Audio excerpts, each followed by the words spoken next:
এই বউ, ধরো এই মশলাগুলো দিয়ে 2 ভাগে রান্না শেষ করবা। আর বাকি মশলার কোটাগুলো আমি রুমে নিয়ে গেলাম। তোমার সামনে তো মশলার কোটাগুলো থাকলে কারি কারি মশলা দিয়ে রান্না করবা।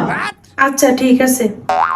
আর শোনো, মাছ তরকারিগুলো ভালোভাবে কষিয়ে অল্প পানি দিয়ে সিদ্ধ করে তারপর রান্না করবা। আর তরকারিতে ধনিয়ার গুঁড়ো বেশি দিবা না, যেভাবে বলছে সেভাবে রান্না করবা।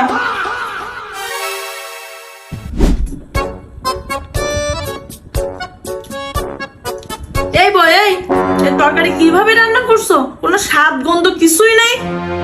আম্মা, আপনি যেভাবে বলে দিছেন আমি তো সেভাবেই রান্না করছি। কিভাবে যে রান্না করছো সেটা তো খেয়ে বুঝতে পারছি।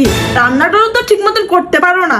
বাপ মা মেয়েরে রান্না না শিখে বিয়ে দিছিল কেন? শ্বশুর বাড়িতে এসে বসে বসে খাবে এই জন্য? কোনো কাজই তুমি ঠিক মতন করতে পারো না, এখন কি আমরা না খেয়ে থাকবো? আচ্ছা, আপনি সবকিছু তো আমার বাপ মা উঠে কথা বলেন কেন? এটা কি ধরনের অভ্যাস বলেন তো?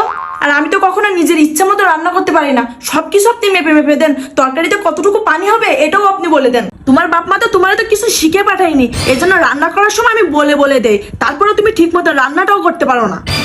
আমার মেয়েরে আমি রান্না শিখাইছি, সে একদিন রান্না করলে খেয়ে দেখো 2 দিন মুখে লেগে থাকবে। আর তোমাকে 1000বার শিখাই দিলেও তুমি কিছুই পারো না। রান্না তো আমি নামে মাত্র করি, আর সবকিছু মাত্র পারি আপনি করেন, তাহলে খারাপ হলে এমন করেন কেন? আমার রান্না যদি খারাপ হয় তাহলে তো সবাইরে বলে বলে বেড়ান বউ রান্না করছে, আর যদি রান্না ভালো হয় তাহলে সবাইরে বলেন আমি শিখাই দিছি সেভাবে রান্না করছে, এই জন্য রান্নাটা মজা হয়েছে। আসলে পৃথিবীতে সেরা রাঁধুনি আপনি আর আপনার মেয়ে, আর আমরা বউরা সব অকর্মের ঢেকি।